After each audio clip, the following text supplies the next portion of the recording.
మీరు చూస్తున్నారు తెలంగాణ సమాచార్. జాతీయ రహదారి NH 563 విషయంలో కేంద్రంలోని బీజేపీ ప్రభుత్వం ప్రజలను తప్పుదోవ పట్టిస్తోందని చొప్పదండి మాజీ ఎమ్మెల్యే సుంకే రవిశంకర్ ఆరోపించారు. 2016లోనే నాటి సీఎం కేసీఆర్, ఎంపీ వినోద్ కుమార్ కృషితో ఈ జాతీయ రహదారి మంజూరైందని ఆయన గుర్తు చేశారు. అప్పుడే టెండర్లు పూర్తయ్యాయని, భూసేకరణతో పాటు రైతులకు పరిహారం చెల్లింపులు కూడా జరిగాయని తెలిపారు. కరీంనగర్ వరంగల్ మధ్య రహదారి పనులు ఇప్పటికే 60% పూర్తయ్యాయని పేర్కొన్నారు. గతంలో ఆమోదం పొందిన పనులను తామే కొత్తగా తెచ్చినట్లు బీజేపీ నాయకులు ప్రచారం చేయడం దురదృష్టకరమన్నారు. ప్రజలు వాస్తవాలను గుర్తించి మోసపూరిత ప్రకటనలను నమ్మవద్దని ఆయన పిలుపునిచ్చారు. ఎంపీగా ఆనాడు వినోద్ కుమార్ గారు కృషి ఫలితంగా NH 563 NH వారి కృషి ఫలితంగా ఆనాడు జగిత్యాల టు వరంగల్ వరకు, కోదాడ వరకు రోడ్డు మంజూరైంది. కానీ ఇవాళ నేను ఈ పేపర్లలో, యాడ్లలో చూస్తున్న దాని ప్రకారంగా ఈరోజే కొత్తగా తెలంగాణకు 4 కీలక జాతీయ రహదారులు, తెలంగాణలో 4 కీలక జాతీయ రహదారుల విస్తరణకు కేంద్ర ప్రభుత్వం ఆమోదం. కేంద్ర ప్రభుత్వం ఆమోదం అంటే ఇప్పుడే ఆమోదం, క్యాబినెట్ ఆమోదం అయింది అని నేను ఇలా పేపర్లో కానీ వాళ్ళు బీజేపీ, భారతీయ జనతా పార్టీకి సంబంధించినటువంటి నాయకులు పెట్టిన పోస్టర్లలో చూసి కొద్దిగా ఆశ్చర్యపోయినా. ఎందుకంటే ఇది 2016 ఫిబ్రవరిలో గెజిట్ వచ్చింది, అధికారికంగా గెజిట్ వచ్చింది. అప్పుడే టెండర్లను కూడా పిలవడం జరిగింది. మరి ఆ 10 ఏళ్ల పాటులో జరిగినటువంటి 16 నుంచి 23 వరకు జరిగినటువంటి కొన్ని రైతులు కావచ్చు, రకరకాల ఇబ్బందుల కారణంగా 21 వరకు కొంత ఆలస్యమైన 19, 21 మధ్యలో ఆనాడు ప్రణాళిక board vice chairman Vinod Kumar గారు, నేను ఎమ్మెల్యేగా చొప్పదండి, అంటే ప్రధానంగా ఈ 563 అనేది దాదాపుగా ఎక్కువ చొప్పదండి నియోజకవర్గంలో ఉంది కనుక నేను స్వయంగా ఎమ్మెల్యేగా వినోద్ కుమార్ గారు దాదాపు ఒక 10 రివ్యూలు తీసుకున్నాం కావచ్చు. తీసుకొని చేస్తే ఆ కృషి ఫలితంగా ఇవాళ ఏం జరిగిందంటే ల్యాండ్ అక్విజిషన్ 100% పూర్తయిపోయింది. ల్యాండ్ అక్విజిషన్ పూర్తయిపోయింది మా నియోజకవర్గ వ్యాప్తంగా. పైసలు కూడా పోతారం కావచ్చు, నూకపల్లి కావచ్చు, అదేవిధంగా ముత్యంపేట కావచ్చు, పూడూరు కావచ్చు, నమిలకొండ కావచ్చు, ఇక్కడ డబ్బులు కూడా ఆ రైతాంగానికి, లేకపోతే R&R ప్యాకేజ్ పోతే ఆ ఇళ్ళకి కూడా ఇవ్వడం జరిగింది. మరి ఇదేందో నాకు విచిత్రం అనిపోయిన పరిస్థితి ఏంటంటే మళ్ళీ 2016లో మంజూరైన రోడ్డును 2026లో మళ్ళీ ఆమోదం, అంటే క్యాబినెట్ ఆమోదం పొందిందని చూసే కొద్దిగా ఆశ్చర్యం అనిపించింది. అంటే మళ్ళీ దీన్ని ఏమన్నా విస్తరణ చేసేటట్టుగా చేసి మళ్ళీ కొత్త రోడ్ అని చెప్పుకోవడానికి బీజేపీ ప్రభుత్వం, కాంగ్రెస్ ప్రభుత్వం ప్రయత్నం చేస్తుందా నాకు అర్థం కాలే. ప్రజానికం కూడా చాలా కన్ఫ్యూజ్లో ఉన్నారు. అరే NH ఆల్రెడీ శాంక్షన్ అయింది, మాకు డబ్బులు పడ్డాయి, రోడ్డు పనులు మెల్లమెల్లగా స్టార్ట్ అయిపోయినాయి. కానీ మరి ఇక్కడ నుంచి కరీంనగర్ నుంచి వరంగల్ పనులు ఆల్మోస్ట్ ఆల్ 60% పనులు కూడా పూర్తయిపోయినాయి. కానీ మరి ఇప్పుడు కొత్తగా మళ్ళీ ఈ యొక్క NH 563 అనేది మంజూరైంది, ఆమోదమైంది అనేది ప్రజలను అందరినీ ఆశ్చర్యానికి గురి చేస్తున్నటువంటి నేపథ్యంలో మరి మీ ముందుకు రావడం జరిగింది. ఇవాళ నేను ఒకటే బండి సంజయ్ గారిని అడుగుతా ఉన్నా, కరీంనగర్ ప్రజలను మీరు ఇంకా ఎన్నిసార్లు మోసం చేస్తారని అడుగుతున్నా. బండి సంజయ్ గారు, బుడర్ఖాన్ బండి సంజయ్ గారు కరీంనగర్ ప్రజలను ఇంకెన్నిసార్లు మోసం చేస్తారన్నది ఎందుకు అడుగుతున్నా అంటే వారు ఇదే మీడియా సాక్షిగా అనేక మార్లు ఈ NH 563లో టెండర్లు వచ్చేసినాయి, పనులు స్టార్ట్ చేస్తున్నామని వారు ఎంపీగా గెలిచిన రెండోసారి గెలిచి 7 ఏళ్ళు అవుతుంది. తట్టెడు మట్టి తీయకపోగా పనులు ప్రారంభం చేస్తున్నాం, ఇగో పనులు అగో పనులు, ఇక టెండర్ అయిపోయింది, ఇక రేపే స్టార్ట్ చేస్తున్నాం, ఇవాళనే స్టార్ట్ చేస్తున్నామని ఈ బండి బుడర్ఖాన్ అనేక మార్లు రివ్యూలు తీసుకున్నాడు. మీ అందరూ చూసారు, పేపర్లలో కూడా వచ్చింది. వారు రివ్యూ తీసుకున్నటువంటి పేపర్లలో వచ్చినటువంటి అంశాలు కూడా మీకు చూపిస్తాయి. ఎందుకంటే ఆయన రివ్యూ తీసుకున్నటువంటి పేపర్లో ఇగో ఈ ఫోటో, ఇది మన బండి బుడర్ఖాన్ గారు రివ్యూ తీసుకున్నారు. ఇది పేపర్లలో వచ్చింది, చాలా పేపర్లలో వచ్చింది. ఇంకొక కేంద్ర మంత్రి వర్యులు కిషన్ రెడ్డి గారు ట్వీట్ చేసిరు. కేంద్ర మంత్రివర్యులు కిషన్ రెడ్డి గారు ట్వీట్ చేసిరు. ఏంది 25లో, ఇది ఎప్పుడో 26లోనేమో ఇప్పుడు కేంద్రం ఆమోదం పొందిందని ఇవాళ పేపర్లో చూస్తున్నాం. కానీ కిషన్ రెడ్డి గారు 25లోనే కిషన్ రెడ్డి గారు స్వయంగా చేసిండు. అప్పుడు 10,000 కోట్లు అంచనాతో జాతీయ రహదారులు మంజూరైనాయి.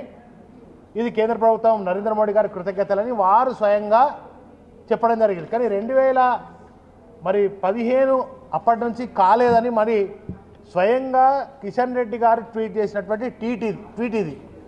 అంటే ఒక కేంద్ర మంత్రి ట్వీట్ చేస్తాడు 25లో, బండి సంజయ్ గారేమో మంజూరు చేసినాం, పనులు ప్రారంభం చేస్తున్నామని అంటారు. కానీ 2016లో మంజూరైన దాన్ని ఇప్పటి వరకు కేంద్ర మంత్రిగా ఉన్నటువంటి బండి సంజయ్ గారు 7 సంవత్సరంగా నిరంతరంగా ఇప్పుడు కేంద్ర హోం సహాయ శాఖ మంత్రిగా ఉన్న వారు కనీసం తట్టి మట్టడి తీయకపోగా ఇప్పుడు కొత్తగా మంజూరైన చెప్పడం అనేది కొద్దిగా విడ్డూరంగా ఉంది. మరి అదేవిధంగా ఈ సెప్టెంబర్ మాసంలో ఇప్పుడు చెప్పిన మన ట్వీట్ చేసినటువంటి కిషన్ రెడ్డి గారు సెప్టెంబర్ మాసంలో 25లో వాళ్ళు ట్వీట్ చేయడం జరిగింది. అంతేకాకుండా మరి 2019 నుంచి ఈయననే ఉన్నాడు, ఏది బండి సంజయ్ గారు 7 ఏళ్ళు అవుతుంది. మరి ఎందుకు పనులు ప్రారంభించట్లేదు, ఎందుకు తట్టాడు మట్టి తీయట్లేదని బండి సంజయ్ గారిని నేను అడుగుతాను, వారు సమాధానం చెప్పాలి రేపు. అయితే ఇంకొక పెద్ద బాధాకరమైనటువంటి అంశం ఏంటంటే ఇదే ఎన్హెచ్ మీద రోజు చాలా ప్రమాదాలు జరుగుతున్నాయి, యాక్సిడెంట్లు జరుగుతున్నాయి, ప్రాణాలు పోతాయి. ఇప్పటికీ వందలాది మంది ప్రాణాలు జాతీయ రహదారి మంజూరైన ఈ 16 నుంచి ఇప్పటి వరకు వందలాది ప్రాణాలు ఈ ఎన్హెచ్ దానిలో ప్రాణాలు కోల్పోయారు. ఇప్పుడు బండ్లో నడుస్తుంటే బంపర్ టు బంపర్ జగిత్యాల నుంచి కరీంనగర్ రావాలంటే ఒక బంపర్ వెనక బంపర్ ప్రయాణం చేసేటువంటి దౌర్భాగ్యం. జగిత్యాల నుంచి కరీంనగర్ రావాలంటే 2.5 గంటల ప్రయాణం అవుతుంది. హైదరాబాద్ పోతే ఎంత టైం పడుతుందో గంట టైం పట్టే పరిస్థితి వచ్చింది. ఇది కళ్ళకు కనబడతలేదా బండి సంజయ్ మీకు? బండి సంజయ్ గారు ఇది కళ్ళకు కనబడతలేదా మీకు అని చెప్పి నేను అడుగుతా ఉన్నా. మరి అట్లాగే కాకుండా 7 ఏళ్ళుగా ఒక్క జాతీయ రహదారిని కూడా పూర్తి చేసినావా? నీ శ్రద్ధ ఏంది? మాటలు కాదు, మాటలు దాటుతూనే ఉంటాయి. కానీ నీ చిత్తశుద్ధి ఈ యొక్క ప్రజానికం మీద, నువ్వు గెలిచిన ఈ కరీంనగర్ జిల్లా మీద, తెలంగాణ రాష్ట్రం మీద నీ చిత్తశుద్ధి ఏది అని చెప్పి నేను అడుగుతా ఉన్నా. అంతేకాకుండా కరీంనగర్ ప్రజలారా ఒకసారి ఆలోచన చేయండి, బండి సంజయ్ గారిని ఎందుకు గెలిపించుకున్నాం? మరి ప్రజలందరూ కూడా ఏమంటున్నారంటే Bandi Sanjay fail utterly flop అని ఈయన పాలన గురించి అందరు మాట్లాడుతున్నారు. ఫెయిల్ బండి సంజయ్ అంటా ఉన్నారు. ఇప్పటికైనా ఇంకా 3-4 సంవత్సరాలు ఉంది, ఇప్పటికైనా మరి కరీంనగర్ ప్రజలకు సమాధానం చెప్పి ఆ పనులు ప్రారంభమైనట్టు చూడాలనేది నేను వారికి విజ్ఞప్తి చేస్తా ఉన్నాను. ఎందుకంటే వారు మంత్రి పెద్ద ఆయన కనుక నేను విజ్ఞప్తి చేస్తాను, కొద్దిగా ఇక ఊకే ఏదో పిచ్చి పనుల మీద కాకుండా ఇట్లాంటి ప్రజలకు అక్కడికొచ్చే పనులను ముందు చేయాలని చెప్పి ఇక ఈ డబ్బాలు కొట్టుకున్నాడు. ఇది నవ్వొస్తుంది ఒకది, ఈ డబ్బాలు అయితే బాగా కొట్టుకుంటున్నాడు. అరే రివ్యూలు పెడితివి, మళ్ళీ ఇప్పుడు కొత్తగా ఆమోదం ఏంది? ఆ ఉన్న పని చేసి ల్యాండ్ అక్విజిషన్ మిగతాది ఏమని ఉంటే అరకొరగా ఉన్నటువంటి దాన్ని పూర్తి చేసి 20% ఏమో ఉన్నట్టున్నది. దాన్ని ఆ ల్యాండ్ అక్విజిషన్ పైసలు అయితే రెడీ ఉన్నాయి, అప్పుడే మంజూరైన పైసలు ఉన్నాయి. బీఆర్ఎస్ ప్రభుత్వంలో కేసీఆర్ గారు ఉన్నప్పుడే మంజూరైన పైసలు. మరి ఆ పైసలు ల్యాండ్ అక్విజిషన్ మిగతాది R&R ప్యాకేజ్ ఏమని ఉంటే అది పూర్తి చేసి సకాలంలో మరి నీకు చేయాలని అనిపిస్తలేదా? ఈ డబ్బా కొట్టుకోవడానికి కోసం బండి సంజయ్కి ఈ కాంగ్రెస్ వాళ్ళకు డబ్బా కొట్టుకోవడం కోసం కొద్దిగానన్నా సిగ్గు అనిపించలేదా? ఇజ్జత్ అనిపించలేదా? ఒకసారి ఆలోచన చేయాలి.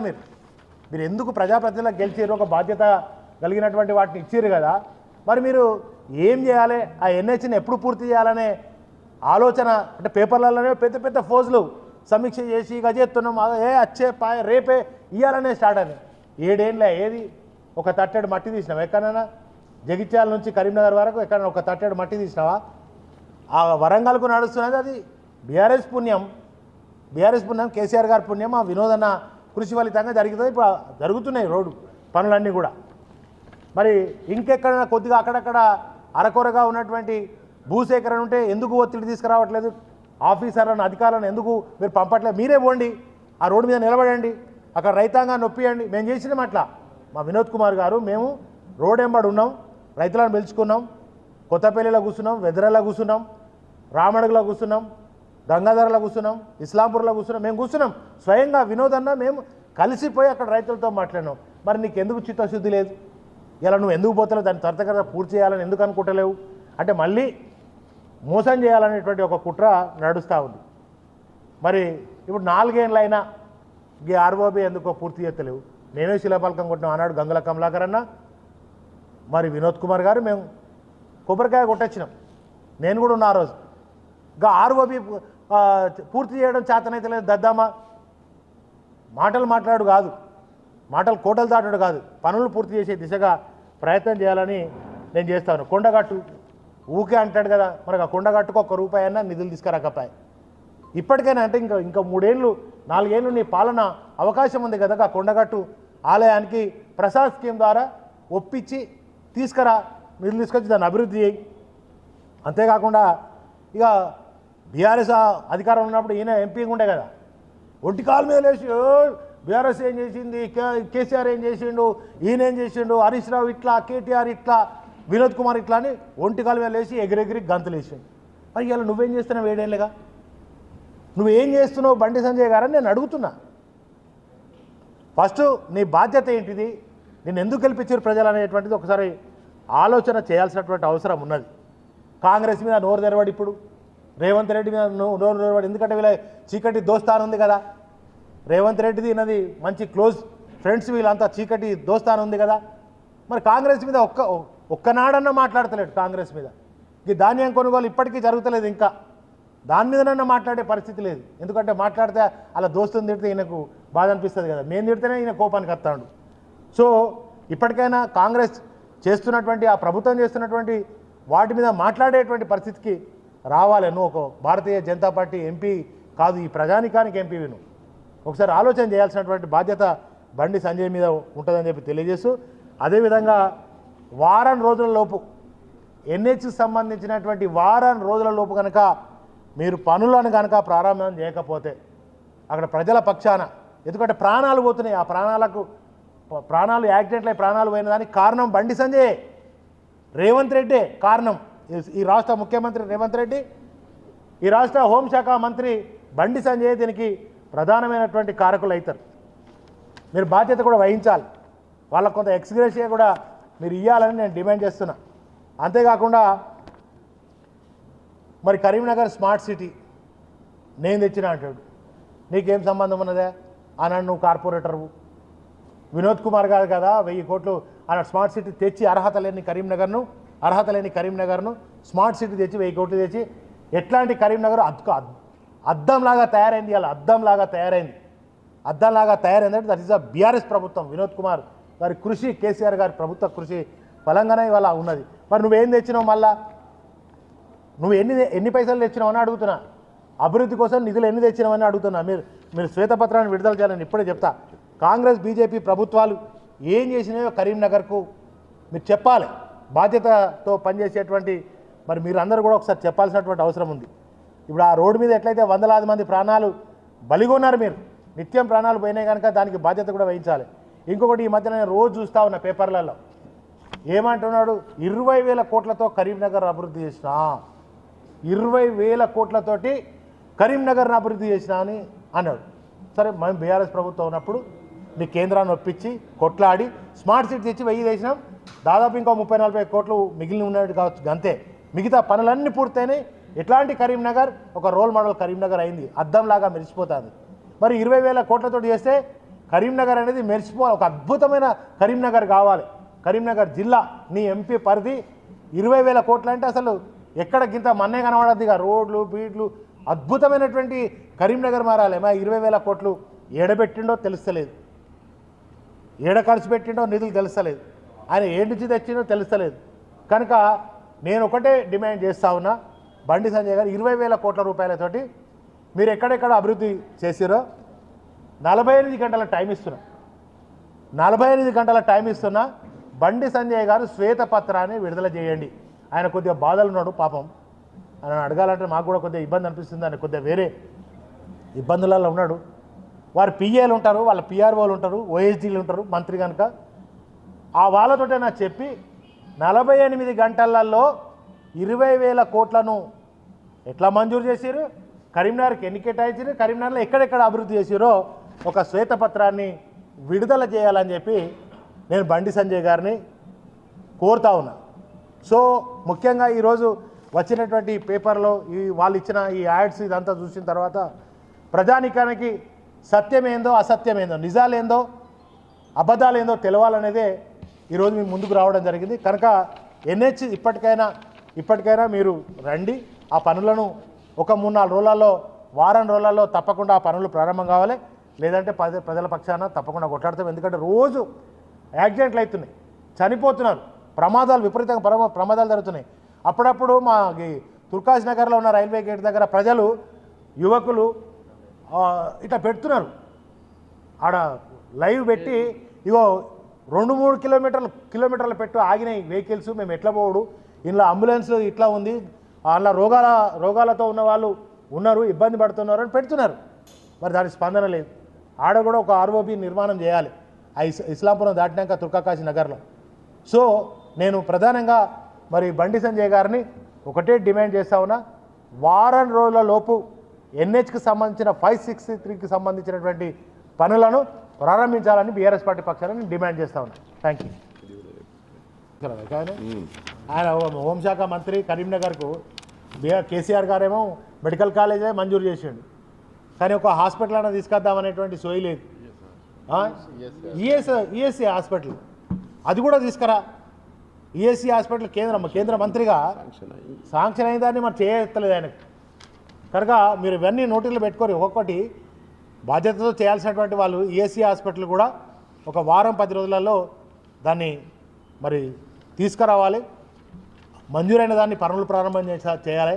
ఎన్హెచ్ని కూడా త్వరితగతంగా పనులు ప్రారంభం చేయాలని మరొకసారి నేను బండి సంజయ్ గారిని డిమాండ్